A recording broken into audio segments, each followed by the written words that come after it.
Meus irmãos, a paz do Senhor, para mim é um grande prazer estar aqui mais uma vez com os irmãos. A nossa finalidade aqui é compartilhar um pouco da palavra do Senhor, nosso Deus. E a nossa tão amada editora Betel preparou para esse terceiro trimestre do ano de 2024 falarmos sobre a relevância da igreja, sua essência e missão. E hoje, irmãos, chegamos aqui na última lição, a lição de número 13, é o fechamento desse terceiro trimestre, onde temos aqui a tratar sobre esse tema tão relevante para nós que cremos em Cristo de todo o coração, a relevância e esperança da volta de Cristo para a sua igreja. Nós cremos piamente que a qualquer momento seremos arrebatados, em um tempo que não pode ser dividido em um abrir e piscar de olhos. Nós estaremos para sempre com aquele que nos salvou, nos resgatou, nos redimiu e nos comprou para Ele mesmo.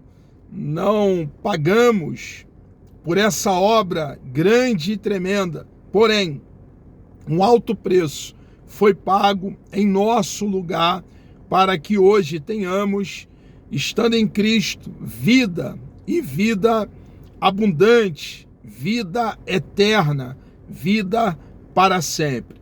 O textório diz assim: aguardando a bem-aventurada esperança e o aparecimento da glória do grande Deus e nosso Senhor Jesus Cristo. Tito, capítulo 2, versículo 13, verdade aplicada. A esperança do nascido de novo está em Jesus Cristo. Todos, irmãos, cristãos que nasceram de novo, foram inseridos ao corpo de Cristo, adentraram a esse processo de santificação, sendo justificado por Deus, tendo a justiça de Cristo imputada a cada um de nós, aguardamos a viva esperança que o nosso Jesus em breve estará nos arrebatando da face dessa terra. Por isso, ela é segura e estável, independente das circunstâncias que nos rodeiam. Nós cremos que a qualquer momento e aguardamos o arrebatamento. Nós que temos convicção na alma que o nosso Deus nunca permitirá que uma das suas promessas caiam por terra, porque Ele é um Deus que vela sobre a palavra dEle, para que a mesma se cumpra. O objetivo da lição são 3. Reafirmar a promessa da vinda de Jesus, falar que todas as profecias terão cabal cumprimento e alertar sobre o preparo da igreja para o glorioso evento. Texto de referência está aqui na carta de Paulo a Tito, capítulo 2, do versículo 11 ao versículo 14. Nos diz assim o texto sagrado: porque a graça de Deus se há manifestado, trazendo salvação a todos os homens, ensinando-nos que, renunciando à impiedade e às concupiscências mundanas, vivamos neste presente século sóbria e justa e piamente, aguardando a bem-aventurada esperança e o aparecimento da glória do grande Deus e nosso Senhor Jesus Cristo, o qual se deu a si mesmo por nós, para nos remir de toda iniquidade e purificar para si um povo seu, especial, zeloso e de boas obras. Esse trimestre, irmãos, vai ficar bem claro para nós, nesse encerramento, a preciosidade e a firmeza da esperança que possui aquele que está em Cristo Jesus. É habitado do Espírito Santo e vive à luz da revelação de Deus nas Sagradas Escrituras. Temos como âncora da alma segura e firme. O fundamento da esperança, as promessas de Deus são dignas de confiança. Irmãos, Deus é um Deus de palavra e nenhuma das suas promessas jamais caíram por terra em todos os séculos passados. Deus sempre cumpriu com a sua palavra, com aquilo que ele mesmo prometera. E temos, irmãos, essa promessa de um dia morarmos com ele por toda a eternidade. A igreja sabe que sua esperança está em Deus e que ele é fiel para cumprir tudo quanto prometeu. E precisamos, irmãos, reter firmemente a confissão da nossa esperança, porque fiel é o que prometeu. Hebreus capítulo 10, versículo 23. Firme nas promessas de Cristo. Antes de sua crucificação e morte, Jesus exortou e instruiu de forma pedagógica seus discípulos. Ele disse: não se turbe o vosso coração, crede em Deus, crede também em mim. Também nos deixou riquíssimas promessas. E se eu for e vos preparar lugar, virei outra vez e vos levarei para mim mesmo. E nós, irmãos, cremos que no tempo do nosso Deus, essa promessa do arrebatamento se cumprirá.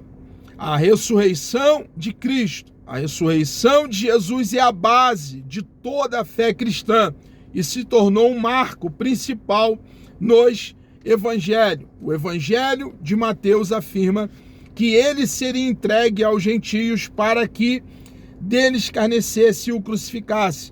Mas a afirmação gloriosa é que ao terceiro dia ressuscitaria, irmãos. E a nossa convicção, nós que, se porventura não estivermos vivos no arrebatamento, mas já tivermos, através da morte física, passado para o nosso Senhor, é que assim como o nosso Jesus ressurgiu dentre os mortos para a imortalidade, observe que ele foi o único que ressurgiu para a imortalidade. Nós também ressurgiremos dentre os mortos para a imortalidade. Então, a convicção que temos, irmãos, da ressurreição dos que creem em Cristo de todo o coração é que o nosso Senhor e Salvador Jesus Cristo,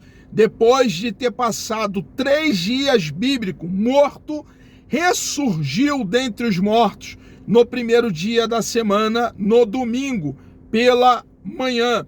A ascensão de Cristo, a Escritura deixa claro que a ascensão de Jesus foi um retorno literal e corpóreo ao céu. A ascensão do nosso Senhor se deu ali no Monte das Oliveiras, 40 dias depois da sua ressurreição. Ele ressurge dentre os mortos, passa 40 dias aqui ainda, dando últimas instruções aos seus discípulos e, depois dos 40 dias, então, ele ali é assunto aos céus, no Monte das Oliveiras.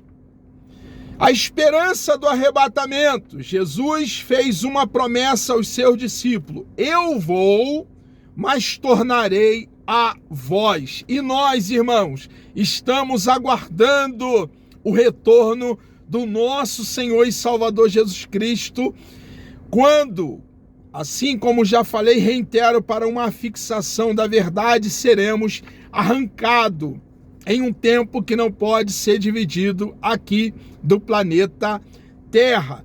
Promessa do arrebatamento. Ele prometeu voltar uma segunda vez para levar a igreja. Assim também Cristo, oferecendo-se uma vez para tirar os pecados de muitos, aparecerá a segunda vez sem pecado aos que o esperam para a salvação. Hebreus capítulo 9, versículo 28. Como será o arrebatamento? Em relação à volta do Senhor Jesus, a única unanimidade que há entre os teólogos é que ela acontecerá.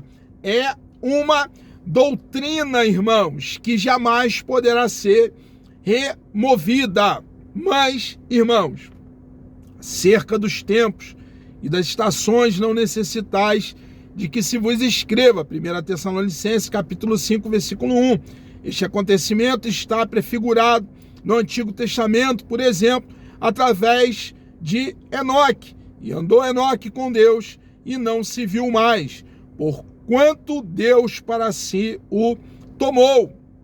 Gênesis capítulo 5, versículo 24. O apóstolo Paulo nos instrui sobre este dia glorioso, quando o apóstolo Paulo diz: porque o mesmo Senhor descerá do céu com alarido e com voz de arcanjo, e com a trombeta de Deus, e os que morreram em Cristo ressuscitarão primeiro.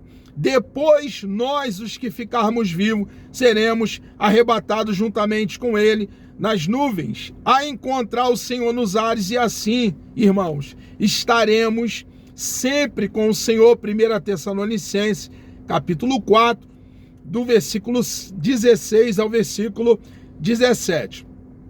Quais são os resultados do arrebatamento? Teremos nossos corpos glorificados, porque convém que isto que é corruptível se revista da incorruptibilidade, e que isto que é mortal se revista da imortabilidade. Irmãos, nós receberemos um corpo glorificado. A partir desse corpo, quando éramos criança, a nossa professora nos deu um trabalho a fazer: colocar alguns grãos de feijão dentro do algodão e umedecer o algodão. Depois de alguns dias, aqueles grãos, uma vez morto, daqueles grãos nascia um broto. Irmãos, nós também, assim como essa analogia, claro que não é perfeita, mas ajuda, receberemos um corpo glorificado a partir desse corpo. Fica bem claro essa doutrina com o que aconteceu com nosso Senhor e Salvador Jesus Cristo. Ele, na ressurreição, recebe um corpo a partir do seu próprio corpo.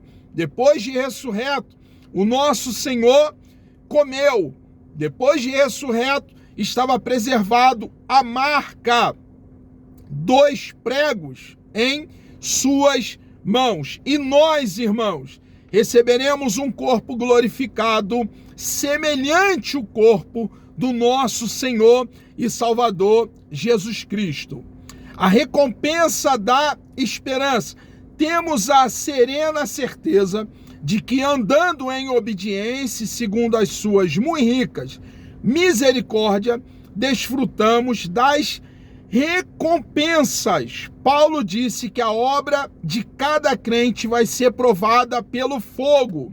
Se a obra que alguém edificou nessa parte permanecer, esse receberá galardão. Irmãos, precisamos entender, está bem claro no coração de cada um de nós, que o trabalhar para o Senhor com a motivação certa, por amor, por gratidão, receberemos da parte do nosso Deus o galardão perene, eterno. E precisamos, irmãos, entendendo a missão que pesa sobre cada um de nós cristãos, pregar o Evangelho, compartilhar com arauto, fazendo uma proclamação da boa notícia, salvação, vida eterna, somente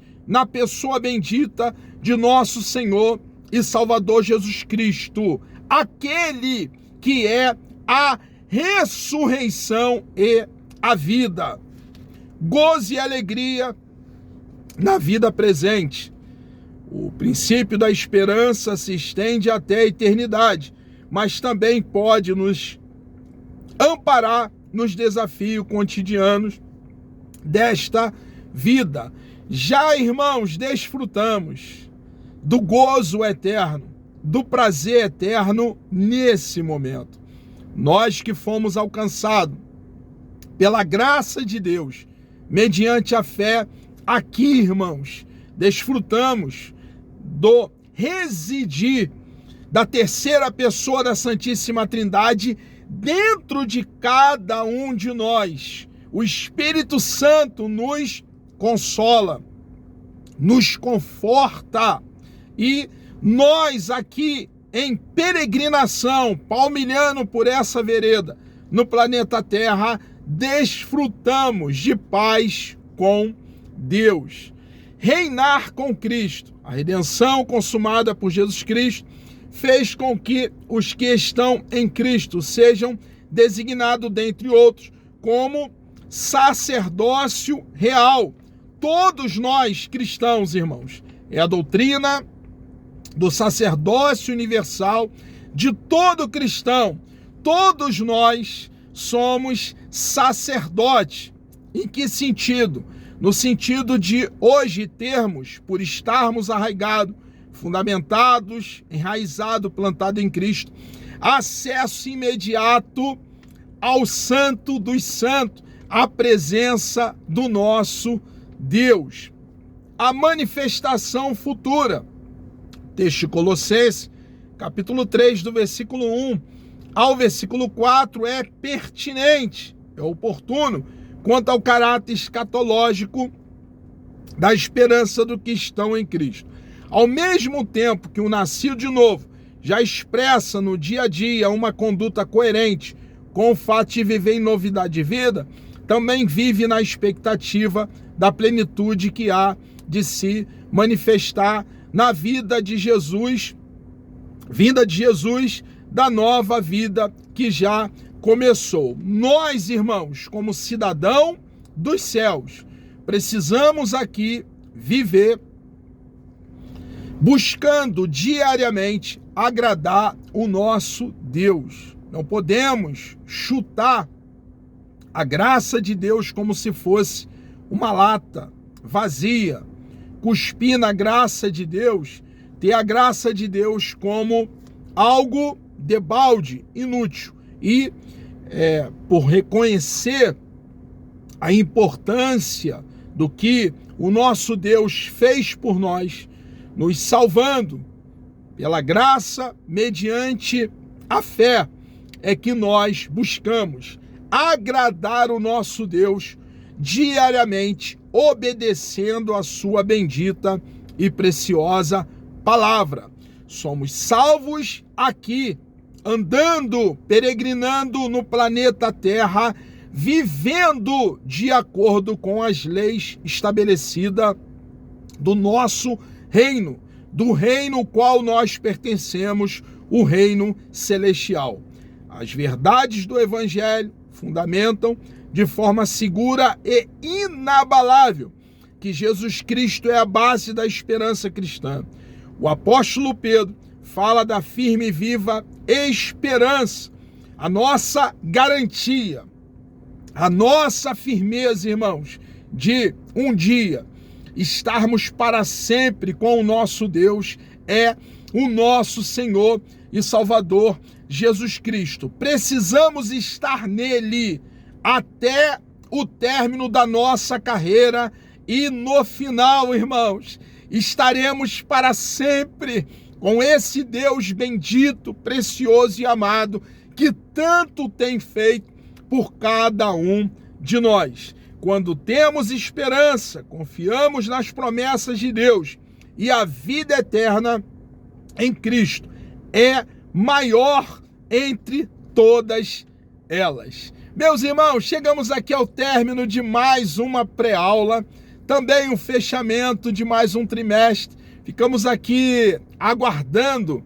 a próxima revista, a do quarto trimestre, e eu desejo um dia abençoado a todos os irmãos, que Deus continue vos abençoando. Ele tem nos trazido até aqui e nesse momento vamos orar.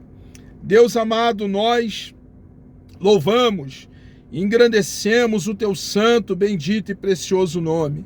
Muito obrigado, ó Pai, por essa grande oportunidade que o Senhor nos concede de livremente poder compartilhar da tua palavra de forma genuína. Continue conosco, ó Pai, dependemos do Senhor inteiramente. Sem o Senhor não conseguimos dar um passo. Abençoe todos aqueles que estarão participando dessa pré-aula. Eu lhe agradeço, ó Pai, certo da vitória, em nome de Jesus.